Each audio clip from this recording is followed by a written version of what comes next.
Uttar Pradesh police महानिदेशक दूरसंचार ने वाराणसी कमिश्नरेट में प्रेस वार्ता की। पुलिस आयुक्त कैंप कार्यालय पर doctor Sanjay M Tarde IPS पुलिस महानिदेशक दूरसंचार उत्तर प्रदेश लखनऊ ने आज वाराणसी कमिश्नरेट में मोबाइल फ़ोन पर वायरलेस सुविधा की टेस्टिंग की। देखिए हमारे संवाददाता ओम प्रकाश पटेल की रिपोर्ट।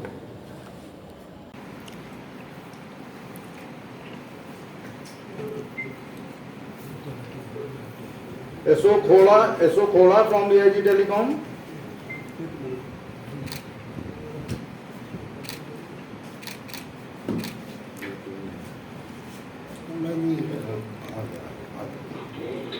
AIG Telecom सर एसो खोला के जहाँ सर खोड़ा इज कहाँ पे है? एसो खोला, आप कैसा सुन रहे हैं मुझको? मैं बनारस से बोल रहा हूँ, आप कैसा सुन रहे हैं?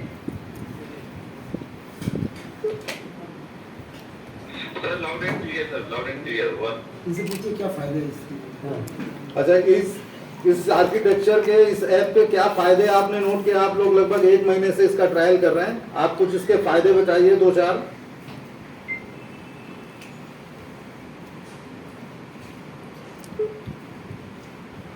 सर इसमें 1-to-1 आपस में कम्युनिकेशन किया सकती है सर, प्राइवेट कम्युनिकेशन। इसके अलावा जब सर मोबाइल नेटवर्क अगर हैंग हो गया हो और इंटरनेट की अगर सुविधा, तो हम लोग इससे आपस में बात कर सकते हैं। तो और प्लस ये इसकी पोर्टेबिलिटी अच्छी है सर, आप मोबाइल में कहीं पे भी रहेंगे, आप वहाँ से आप बात कर सकेंगे। तो ये सब फीचर्स इसके बहुत अच्छे हैं सर। ओवर। ठीक है यशवंत साहब, थैंक यू, धन्यवाद। तो इस प्रकार से आपने देखा होगा कि मोबाइल आपके पास सी push to talk on cellular, push to talk on cellular mobile, LTE based communications in wireless communications. इस प्रकार की व्यवस्था का ये एक प्रयोग है, और जिसके लिए मैंने ADG जोन साहब को और कमिश्नर साहब से रिक्वेस्ट किया था कि इसका प्रयोग करते वक्त, चूँकि शुरुआत में जब ये चीज़ लगानी होती है तो सब लोगों को समझना बहुत आवश्यक होता है कि किस प्रकार की व्यवस्था है, इसमें क्या है और किस प्रकार से किया जा सकता है।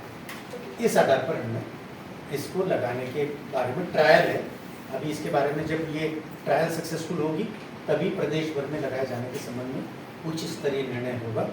इसका पूरा एक डेमो जो है माननीय मुख्यमंत्री जी के समक्ष समीक्षा बैठक में भी दिया गया, उसके अनुसार ही इसमें शासन और DGP हेडक्वार्टर्स अन्य लोगों के सहयोग से ही फिर जब इसको जारी किया जाएगा तब जारी किया जाएगा। अभी तो जस्ट ट्रायल, कुछ व्यवस्था किस प्रकार से की जानी है, इस संबंध में हम कमिश्नर साहब और ADG जोन इनके साथ विचार विमर्श और सभी लोगों के साथ डिस्कशंस के लिए आए थे। और उसी दौरान क्योंकि एक मिशन क्रिटिकल सुरक्षा व्यवस्था है, मिशन क्रिटिकल, क्योंकि यहाँ की व्यवस्था सुरक्षित संचार व्यवस्था होना बहुत आवश्यक है। तो वायरलेस के अलावा हम क्या क्या कर सकते हैं इसके संबंध में हम डिस्कस कर रहे थे। इसमें एक बात ये थी कि डिजिटाइजेशन हो रहा है, तो बनारस कमिश्नरेट में तो डिजिटल ट्रायल होने जा रहा है, जो कि पुलिस के जो कम्युनिकेशन सिस्टम को एक तरह से ट्रांसफॉर्म करेगी या रिवॉल्यूशनाइज करेगी। तो मैं सबसे पहले अनुरोध करूंगा कि आपको वो उसके टेक्नोलॉजी के बारे में ब्रीफ करें, फिर आपको डिटेल हम एक डेमोस्ट्रेशन भी देंगे कि कैसे उससे हमें क्या फ़ायदा होगा और क्या क्या उसमें फीचर्स हैं। सभी मीडिया बंधुओं को नमस्कार। आज दरअसल इसी पर इसको QR कोड के माध्यम से सुरक्षित तरीके से इसको डाउनलोड करके और विद ड्यू ऑथराइजेशन इसको एक्टिवेट किया जाएगा। ये नहीं कि कोई भी व्यक्ति को ये सुविधा उपलब्ध नहीं होगी, जिसको अलाउ की जाएगी वही इसको अपने मोबाइल पर डाउनलोड कर पाएगा और वो उसी मोबाइल के लिए ही लागू होगा, दूसरे मोबाइल पर वो नहीं चलेगी। दूसरा ये सबसे बड़ी जो खूबी इसमें है कि ये एक लो कॉस्ट सोल्यूशन है। आपको फ़िलहाल नए हार्डवेयर की कोई आवश्यकता नहीं है, कोई नए टावर लगाने की आवश्यकता नहीं है, कोई खर्चा करने की आवश्यकता नहीं है। इसका जो हम ट्रायल ले रहे हैं वो वर्तमान जो उपलब्ध मोबाइल फ़ोन है, चाहे CG हो चाहे पर्सनल, इस पर उसका ट्रायल लिया जाएगा। ट्रायल का जब सर के द्वारा जब रिव्यू किया जाएगा, रिव्यू के बाद उसमें फिर पॉलिसी डिसीजन ये होगा कि हम व्यवस्था को ऐसे ही चलाना चाहते हैं या हम डिवोटेड हैंडसेट लेना चाहते हैं ताकि सभी अधिकारियों को अलग से हैंडसेट दिया जाए। उस हैंडसेट पर हम और क्या अतिरिक्त हम सुविधाएं देना चाहते हैं, जैसा भी सर ने कहा CCTV से या और पुलिस के जितने ऐप्स है बंडलिंग हमें करनी है, तो ये आगे की प्रक्रिया। लेकिन वर्तमान में जैसा आपने पूछा कि इसी जीरो कॉस्ट पे इसका हम ट्रायल कर रहे हैं, ऑलमोस्ट जीरो कॉस्ट पे। संचार की जो सुविधा होगी जैसे वायरलेस सिस्टम पे अलग होगी और इस पे अलग होगी, या अभी इसी को डायरेक्ट नहीं, वायरलेस चलता रहेगा, इसका ट्रायल हो रहा है जैसा मैंने कहा, और इधर ट्रायल में फिर जैसे अनुभव होगा उसके हिसाब से फिर हम आगे बढ़ेंगे। ठीक, थैंक यू। जैसा कि आप जानते हैं कि वाराणसी जोन में 9 जिले हैं, इसमें हमारा सबसे शुरू बलिया और सोनभद्र भी है, नक्सल अफेक्टेड एरिया भी है। अभी नक्सल अफेक्टेड एरिया में वहाँ पर मोबाइल सिस्टम भी आ रहा है और टावर्स लग रही हैं, तो इस सिस्टम के माध्यम से हम सीधा चौकी इंचार्ज लेवल तक के जो भी जनपद के अधिकारी हैं उनसे डायरेक्ट कांटेक्ट रेंज के अधिकारी, जनपद के SP और मेरे द्वारा भी किया जा सकता है। और इसमें जो तमाम फैसिलिटी अभी आपने जो एक डेमो के माध्यम से देखा था, वो सारी फैसिलिटी उसमें अवेलेबल होंगी। तो ये पूरे जोन की फोर्स इससे एक्विप हो जाएगी। साथ ही साथ क्योंकि जोन की फोर्स वाराणसी जनपद में भी विभिन्न VIP ड्यूटीज़ में भी कार्य करती है, तो यहाँ पर एक सीमलेस कम्युनिकेशन की व्यवस्था इस ट्रायल के माध्यम से इसमें संभव हो सकेगी, जो कि इस समय हमारे जोन में एनालॉग व्यवस्था होने के कारण वो नहीं हो पाती है।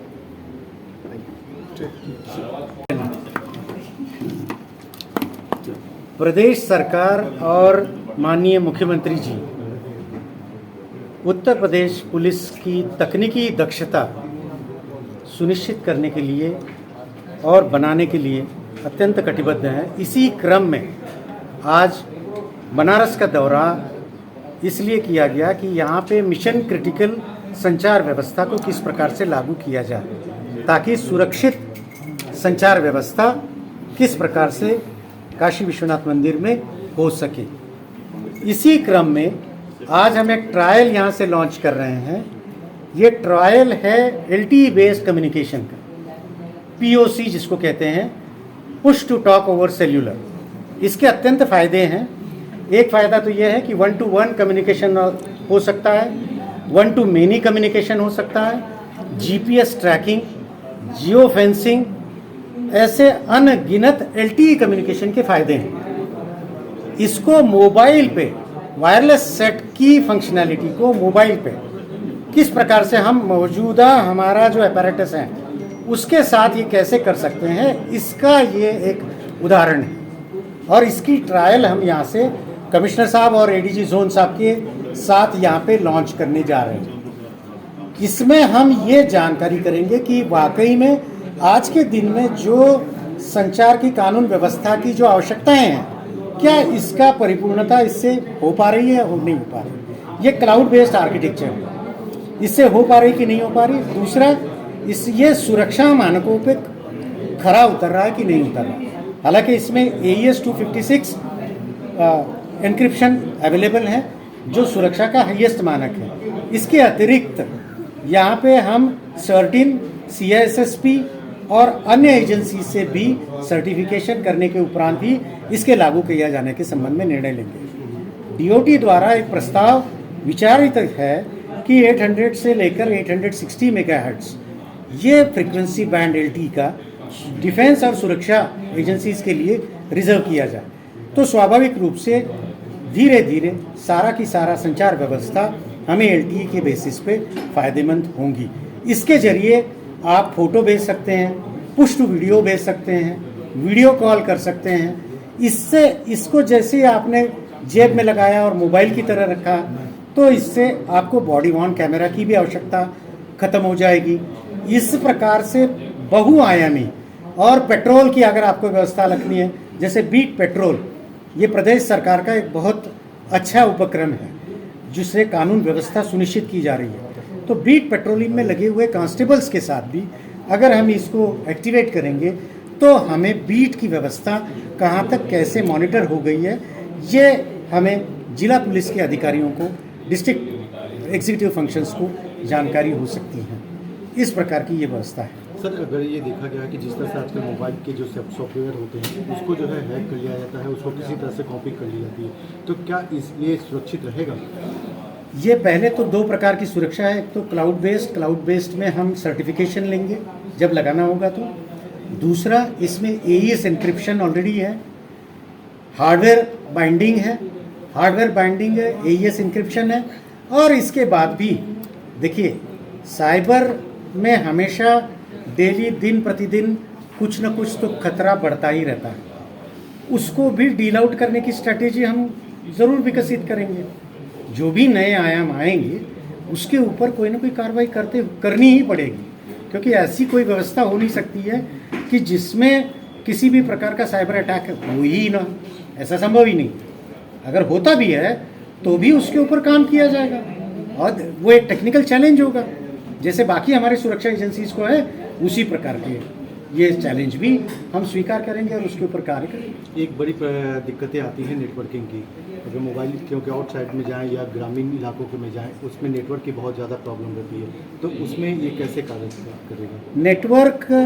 नेटवर्क भविष्य में 2024 के बाद लगभग नेटवर्क डेंसिटी बहुत अच्छी होगी, जिसमें हर क्षेत्र में लगभग जो अभी हमारी जिस प्रकार से प्रोग्रेस चल रही है भारत देश की, जिस प्रकार से हम चंद्रयान तक पहुंच गए हैं, तो उस लिहाज से जो हमारी तकनीकी क्षमता है उसका दिनों दिन इस प्रकार से व्यवस्था हो रही है कि धीरे धीरे ये समस्याएं ख़त्म होंगी। इसके अलावा आपने भी सुना होगा कि सैटेलाइट बेस्ड इंटरनेट कम्युनिकेशंस भी यहाँ पे उपस्थित है या होने जा रहा है, उसमें स्वाभाविक रूप से ये समस्या खत्म होगी। कांवड़ यात्रा में इसका उपयोग हुआ है बरेली में, मेरठ में, अब उसके बाद किन किन जिलों में ये ट्रायल जो होगा? अभी लखनऊ में हमने कल से ट्रायल चालू कर दिया है और आज अब हम बनारस जोन को लिए हैं। बनारस जोन अभी जब सैचुरेट होगा तो उसके अनुसार फिर हम कार्रवाई के बारे में विचार कर सकते हैं। ये उच्च स्तरीय निर्णय होगा कि क्या करना है। पहले ट्रायल सक्सेसफुल हो जाए, हमारे मानकों पे खरा उतरे, तभी हम इसके बारे में कुछ विचार कर सकते हैं। जो ये काम करेगा एसओचे के जो मोबाइल्स हैं, जैसे अन्य अधिकारियों को जो मोबाइल है, उन्हीं के सीओजी नंबर पे ये वर्क करेंगे या कुछ अलग से इसके लिए एक मोबाइल प्रोवाइड किए जाएंगे? नहीं, इसका बाद में जब लगाए जाने की प्रक्रिया होगी उसमें हो सकता है कि हम एक अलग सा सेट भी देने के ऊपर विचार कर सकते हैं, परंतु अभी इसके बारे में कोई रणनीति तय नहीं है।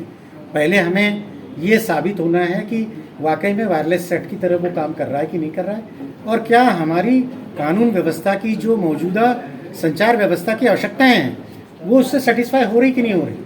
पहली बात तो ये। दूसरा, वो सुरक्षा मानकों पे खरा उतर रहा है कि नहीं होगा, तभी हम बाकी कैसा आर्किटेक्चर होगा, कैसा डिज़ाइन होगा, इसके संबंध में बात कर सकते हैं। कमिश्नर साहब इसके बारे में कुछ बताना चाहिए। दो चीज़ें